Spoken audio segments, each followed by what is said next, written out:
ऊष्मा और ताप, हीट एंड टेम्परेचर,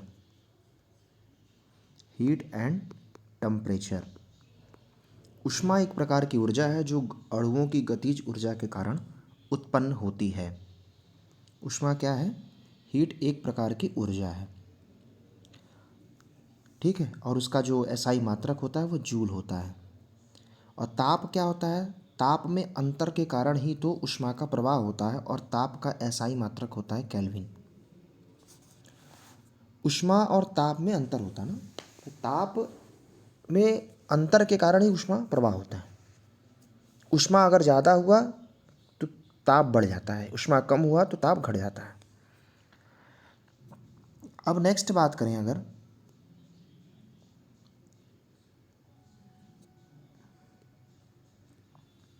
कि जो सेल्सियस के न्यूनतम, मतलब जैसे डिग्री सेंटीग्रेड है, उसका न्यूनतम है 0 डिग्री सेंटीग्रेड और उच्चतम जो है वो 100 डिग्री सेंटीग्रेड है।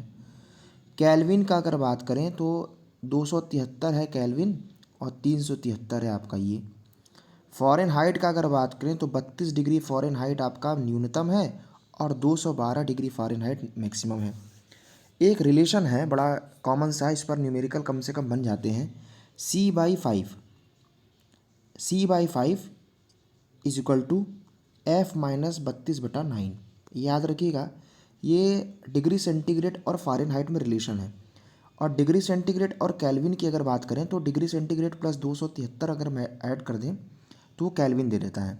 तो इन तीन चीज़ों से आपका डिग्री सेंटीग्रेड, केल्विन और फ़ारेनहाइट का एक दूसरे से जो रिलेशन है वो आराम से आप कर लेंगे, ये क्वेश्चन बन जाता है। नेक्स्ट ये है क्वेश्चन, एक है थ्योरी हम पढ़ लेते हैं थोड़ा सा। और जीरो केल्विन का मतलब क्या होता है? जीरो केल्विन का मतलब होता है -273 डिग्री सेंटीग्रेड। इसको परम शून्य ताप कहते हैं, क्योंकि इससे छोटा और इससे कम ताप कुछ होता ही नहीं है, ठीक है।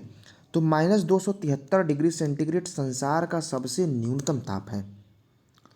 एक ट्रिपल पॉइंट, एक वर्ड आता है ट्रिपल पॉइंट, जिसको बोलते हैं त्रिक बिंदु। क्या होता है ये ट्रिपल पॉइंट? क्या होता है? देखिए, अगर हम एक ग्राफ बनाएं, ये टेम्परेचर का है, ये एटमॉस्फेरिक प्रेशर का है, तो इस तरीके का एक ग्राफ बनता है। और ये जो बीच का पॉइंट है, यहाँ पर है द्रव, यहाँ है ठोस और यहाँ है वाष्प।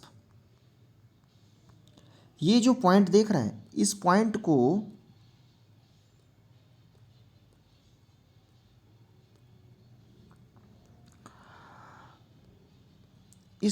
को बोलते हैं,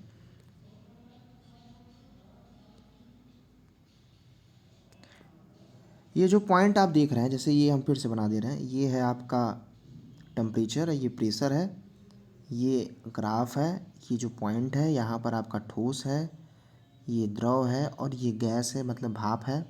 अगर बात करें तो ये जो पॉइंट है ये टेम्परेचर का 0.01 डिग्री सेंटीग्रेड है। इसी को 273.15 में ऐड करेंगे तो 273.16 केल्विन होता है। ये ट्रिपल पॉइंट होता क्या है? जिस पर जल की तीनों अवस्थाएं अपनी अवस्था परिवर्तित नहीं करती, या तीनों अवस्थाएं एग्जिस्ट करती हैं, ये है ट्रिपल पॉइंट। तो क्वेश्चन पूछ लेता है डिग्री सेंटीग्रेड में ट्रिपल पॉइंट की वैल्यू क्या होती है, तो 0.01 डिग्री सेंटीग्रेड बोलिए, केल्विन में 273.16 बोल सकते हैं। सिंपल सा, मानव शरीर का तापमान जो होता है वो 37 डिग्री सेंटीग्रेड होता है, या अगर फ़ारेनहाइट में बात करें तो 98.6 डिग्री फ़ारेनहाइट होता है। कई प्रकार के तापमापी हैं जो कि आप पढ़े होंगे, बहुत सारे तापमापी।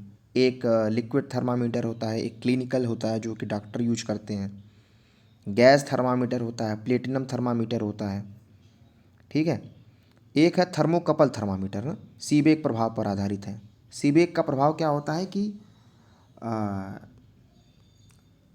एक कूल पॉइंट है, एक हीट पॉइंट है, इनको जब दो अलग अलग धातुओं के तार को जोड़ करके एक बंद परिपथ बनाते हैं, इस परिपथ के संधियों को अलग अलग ताप पर रखा जाता है, तो परिपथ में एक धारा बहने लगता है जिसे विद्युत धारा कहते हैं। इस प्रभाव को सीबेक इफेक्ट कहते हैं। अगर ये आयरन का है वायर, ये कॉपर का है और दोनों को अलग अलग टेम्परेचर पर रख दिए तो धारा बहने लगता है। एक मतलब एक थर्मामीटर है जिसको पायरोमीटर बोलते हैं, जिससे हम लोग सूर्य के तापमान को भी नापते हैं। यह तापमापी स्टीफन के नियम पर आधारित है। इसको बोलते हैं पायरोमीटर। और इससे सूर्य का तापमान मापा जाता है और इसे ही बताया गया इसमें 800 डिग्री सेंटीग्रेड के ऊपर का तापमान मापते हैं। ठीक है। और जो पूर्ण विकिरण उत्तापमापी है पूर्ण विकिरण उत्तापमापी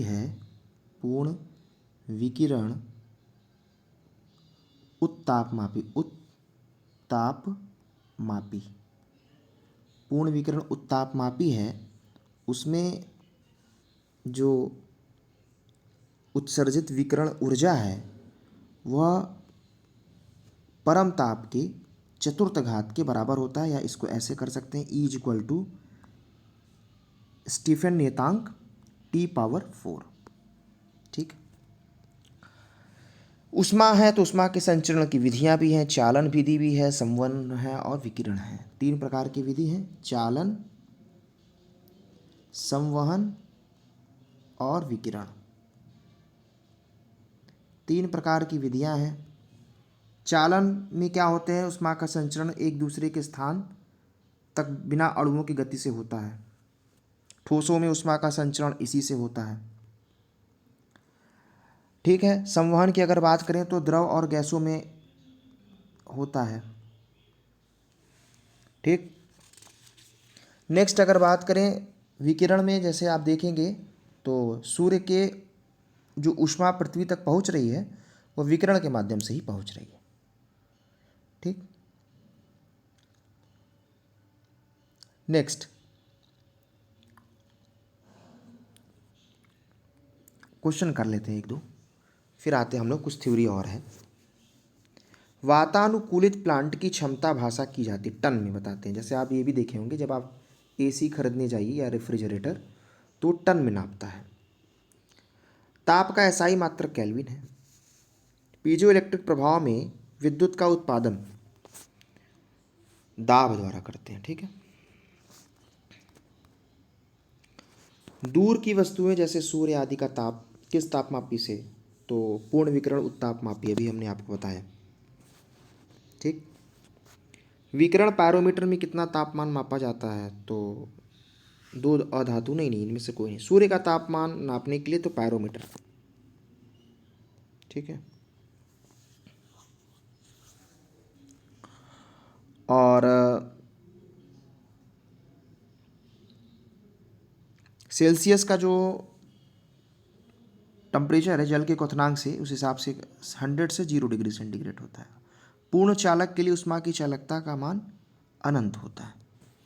एक अच्छे ताप रोधक में निम्न चाप चालकता होती है, मतलब ताप चालकता होती है। निम्न में से कौन सी एक सतही घटना है, तो वाष्पीकरण एक सतही घटना है। कितने तापमान होने पर पाठ्यांक सेल्सियस और फ़ारेनहाइट बराबर होते हैं, तो ये क्वेश्चन कॉमन सा है, इसको याद रखिएगा। सेल्सियस और फ़ारेनहाइट -40 तापमान पर पाठ्यांक पर बराबर हो जाते हैं। न्यूनतम जो तापमान होता है, संभव तापमान, वो -273 डिग्री सेंटीग्रेड नापा जाता है। बॉयल के नियम का पालन अच्छी तरह से होता है निम्न ताप और निम्न दाब पर। क्वांटम सिद्धांत का प्रयोग निम्नलिखित में से किसे स्पष्ट करने के लिए किया गया, प्रकाश विद्युत प्रभाव को। नेक्स्ट है, किसी भी द्रव के क्वथनांक का तापमान दबाव बढ़ने पर बढ़ जाता है। अगर दबाव बढ़ाएंगे तो क्वथनांक बढ़ जाता है। एक थर्मोडायनामिक्स का कुछ लॉ है, जैसे एक 0th लॉ है, एक फर्स्ट लॉ है, एक सेकेंड लॉ है। तो थर्मोडायनामिक्स का ये तीनों लॉ हम लोग पढ़ने जा रहे हैं। टॉपिक के रूप में अगर बात करें तो इसको पढ़ेंगे। ठीक है। थर्मोडायनामिक्स का तीनों लॉ पढ़ेंगे। पहला है 0th लॉ थर्मोडायनामिक का, ये क्या है, फिर फर्स्ट लॉ, फिर सेकेंड लॉ। ऊष्मागतिकी के शून्य का नियम तापमान को परिभाषित करता है, ये याद रखिएगा पहली बात। इसमें कहा गया है कि जैसे कि अगर A का ताप बी के ताप के बराबर है और बी का ताप सी के ताप के बराबर है, जैसे ए का ताप बी के ताप के बराबर, बी का ताप सी के ताप के बराबर, तो ए और सी भी आपस में तापमान बराबर होता है, ये बताएगा। ऊष्मागतिकी का प्रथम नियम क्या कहता है? ऊष्मागतिकी का प्रथम नियम ये कहता है, फर्स्ट लॉ, कि किसी वस्तु को दी गई ऊष्मा,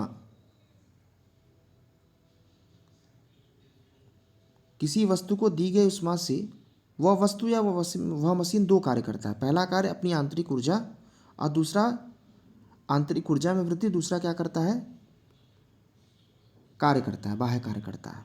तीन काम करता है ऊष्मा से, ठीक है। तो Q बराबर डेल्टा U प्लस W। ऊष्मागतिकी का पहला नियम ऊर्जा संरक्षण के सिद्धांत पर आधारित है। ऊष्मागतिकी के पहले नियम से ऊष्मा को परिभाषित किया जा सकता है। ऊष्मागतिकी का द्वितीय नियम, सेकेंड लॉ क्या है? इस नियम के अनुसार ऊष्मा का प्रवाह निम्न ताप से उच्च ताप की ओर होता है, ठीक है, अगर निम्न ताप से उच्च ताप की ओर होता है। अगर बाह्य बल अनुपस्थित हो तो ऊष्मा का प्रवाह हमेशा उच्च ताप से निम्न ताप में होता है, ठीक है। तो निम्न ताप से उच्च ताप में कब होगा? जब तक बाह्य बल नहीं लगाएंगे आप। लेकिन अगर आप निम्न ताप से उच्च ताप में कर रहे हैं बिना बाह्य बल का, तो ऊष्मा प्रवाह होगा नहीं। जैसे सपोज करिए, ऐसे समझिए, अगर एक का टेम्परेचर 20 डिग्री सेंटीग्रेड है और एक का टेम्परेचर है 50 डिग्री सेंटीग्रेड, तो ऊष्मा यहाँ से यहाँ निम्न से ऊपर उच्च के तरफ तो कभी जाएगी ही नहीं। उच्च से निम्न तो स्वतः आ जाएगी, लेकिन निम्न से उच्च की तरफ जाने के लिए आपको कुछ एक्सटर्नल वर्क करना पड़ेगा, यही बात कहा गया।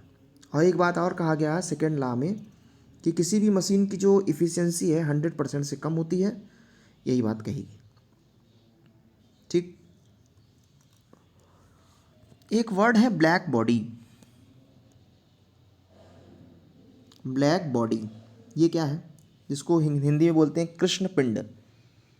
वैसा पिंड जो लगभग सारे ऊष्मा विकिरण को अवशोषित कर लेता है, कृष्ण पिंड कहलाता है। काजल लगभग 95% ऊष्मा विकिरण को अवशोषित कर देता है, तो काजल जो होता है। काला आदमी सारे ऊष्मा विकिरण को अवशोषित कर लेता है, इसीलिए ऐसे अधिक गर्मी लगती है। गोरा आदमी सारे ऊष्मा विकिरण को परावर्तित करता है, इसलिए उसे कम गर्मी लगती है। गर्मी के दिनों में सफ़ेद वस्त्र का उपयोग किया जाता है, क्योंकि वह सारी ऊष्मा विकिरण को परावर्तित कर देता है, जिसके कारण कम गर्मी लगती है, ठीक। नेक्स्ट ऑब्जेक्टिव क्वेश्चन है, किसी प्रशीतक का अपेक्षित गुणधर्म है निम्न क्वथनांक, उच्च क्रांतिक तापमान, वाष्पीकरण की उच्च क्षमता। अच्छा, ये छोड़ दिए हैं, देखिए। निम्नलिखित में से कौन सा प्रतिरोधक एक ऊष्मा संवेदनशील प्रतिरोधक के रूप में जाना जाता है? तो थर्मिस्टर जो है वो। सौर कुकर के अंदर का रंग कैसा होता है? काला होता है।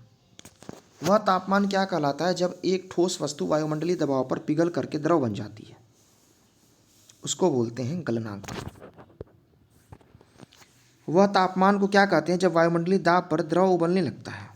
उसको बोलते हैं क्वथनांक। 29वां क्वेश्चन है, गर्मी अवशोषित करने के लिए तरल के वाष्पीकरण के सिद्धांत का प्रयोग रेफ्रिजरेटर में किया जाता है। पानी का हिमांक क्या है? 32 डिग्री फ़ारेनहाइट। परम शून्य ताप को क्या बोलते हैं? शून्य से 273 डिग्री सेंटीग्रेड कम, -273 जिसको बोलते हैं। उसको क्रायोजेनिक का मतलब निम्न ताप होता है, कम तापमान को दर्शाता है क्रायोजेनिक। ये क्रायोजेनिक इंजन होते हैं जो कि अंतरिक्ष में जाते हैं, वो कम तापमान में भी काम करते हैं। लगभग किस तापमान पर पानी का घनत्व अधिकतम होता है? तो 4 डिग्री सेंटीग्रेड पर अधिकतम होता है। ऊनी कपड़े शरीर को जाड़े में गर्म रखते हैं, क्यों? क्योंकि ऊन ऊष्मा के कुचालक हैं, ऐसे कह सकते हैं, तभी तो हमें गर्म करते हैं। एक तो ये कंसेप्ट है कि उसमें हमारे यहाँ क्या होता है कि जैसे कि वायु ट्रैप हो जाते हैं, और वायु क्या होते हैं? ऊष्मा के कुचालक होते हैं। अच्छा, ये छूट गया है इधर का क्वेश्चन, किसी भी, ये 15वां क्वेश्चन छूट गया है। किसी भी द्रव के क्वथनांक का तापमान दबाव बढ़ने पर बढ़ता है। नेक्स्ट 16 क्वेश्चन, इनमें से कौन सा सूर्य के प्रकाश को सीधे विद्युत ऊर्जा में परिवर्तित कर देता है? वह है सोलर सेल। रेफ्रिजरेटर में खाद्य पदार्थ ताज़ा रखने के लिए 4 डिग्री सेंटीग्रेड तापमान सुरक्षित तापमान क्या है? गाड़ी के रेफ्रिजरेटर में जल का प्रयोग किस कारण से किया जाता है? उच्च विशिष्ट ऊष्माधारिता के कारण। स्थिर ताप पर गैस का आयतन कम करने पर उसका दाब क्या होता है? बढ़ जाता है। निम्नलिखित में से कौन सा विद्युत का सुचालक नहीं है? चीनी मिट्टी का बर्तन, बाकी सब तो हैं। 21वां क्वेश्चन, ऊष्मा प्रति इकाई द्रव्यमान है द्रवण की गुप्त ऊष्मा जो किसी पदार्थ को एक ही तापमान और दबाव पर ठोस से द्रव में बदलने के लिए आवश्यक है। निम्नलिखित में से कौन सा समूह शामिल सर्वाधिक ऊष्मारोधी है? तो प्लास्टिक, ये कागज, कपास, ये सब ज़्यादा है। लेड और मरकरी तुलनात्मक रूप से ऊष्मा के कुछ अलग होते हैं, बाकी सब तो ठीक है। नेक्स्ट वीडियो में मिलेंगे कुछ और भी इम्पोर्टेंट ऊष्मा से संबंधित टॉपिक के साथ। तब तक के लिए नमस्कार।